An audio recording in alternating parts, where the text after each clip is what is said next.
Kinshasa retient son souffle alors que les braquages se multiplient et que la riposte des forces de l'ordre s'intensifie. Le débat s'invite désormais à l'hémicycle. Offensive policière, pression politique et une population en quête de sécurité. Flashback au cœur d'une capitale sous tension. La nuit tombe sur Kinshasa comme un voile d'incertitude. Dans certaines communes, le silence n'est plus synonyme de paix, mais d'attente, celle d'un moteur qui surgit, d'un coup de feu qui claque, d'une peur qui s'installe. La capitale congolaise, autrefois vibrante jusque tard dans la nuit, vit désormais au rythme d'une insécurité diffuse, persistante, presque systémique. Car ce qui se joue aujourd'hui dépasse la simple succession de faits divers. C'est un véritable cycle d'insécurité qui semble s'installer, nourri par une mécanique complexe où criminalité urbaine, fragilité institutionnelle et pression politique s'entremêlent dangereusement.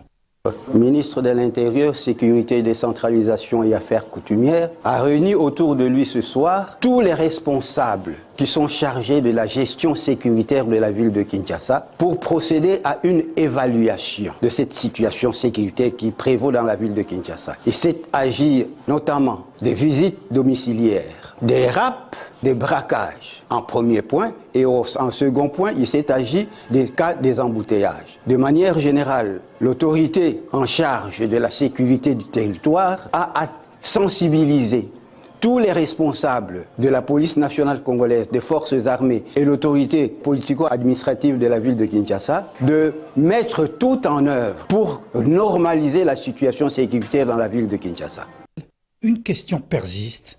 Pourquoi ces actes se multiplient-ils malgré les ripostes? Cette criminalité est entre autres causée par certains éléments en uniforme et à ce jour, les services de sécurité sont à pied d'œuvre pour mettre la main sur les auteurs des récents braquages et l'opération de lutte criminalité Ndobo a été intensifiée.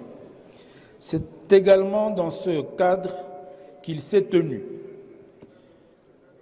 à mon ministère, premièrement, une réunion interinstitutionnelle intégrant le ministère de l'Intérieur, de la Défense, de la Justice et le pouvoir judiciaire afin de lutter contre la circulation illicite des armes légères et de sanctionner pénalement les éléments en uniforme à la base de la criminalité.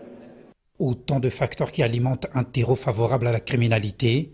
Sans une approche globale, les opérations coup de poing risquent de n'être que de réponses temporaires à un problème structurel. À la Chambre basse du Parlement, une motion de défiance visant Jacquemain Chabani-Louko a été enclenchée. Le chef de l'État, qui lui a fait confiance pour pouvoir assurer la sécurité des Congolaises et des Congolais, avec moi, vous allez vous rendre compte que cette sécurité pose énormément de problèmes.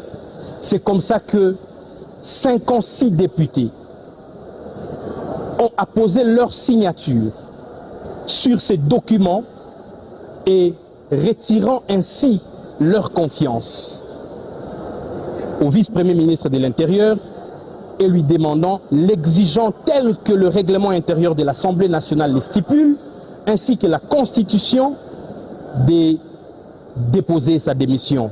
Dans ces systèmes, le ministre de l'Intérieur devient souvent la figure visible, donc la plus exposée. Est-il seul responsable? Certainement pas.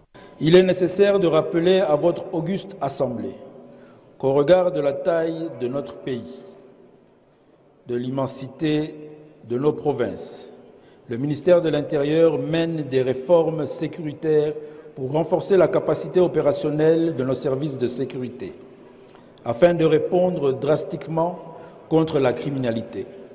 C'est le cas du projet Smart Congo, qui est une technologie de vidéosurveillance des grandes villes.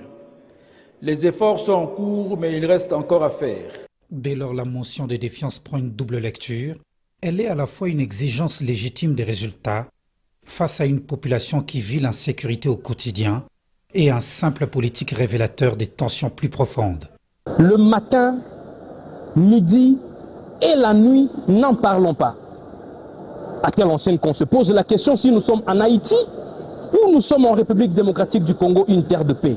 Nous sommes tous de l'union sacrée, oui, mais lorsque un membre de l'Union sacrée n'est pas en mesure de sécuriser les Congolaises et les Congolais, nous ne pouvons pas laisser le mandat et le bilan du chef de l'État être noirci par une incompétence qui s'avère notoire.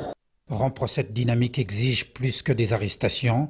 Cela suppose une stratégie intégrée, combinant prévention, renseignement, justice efficace et présence sécuritaire intelligente. Kinshasa est aujourd'hui un tournant.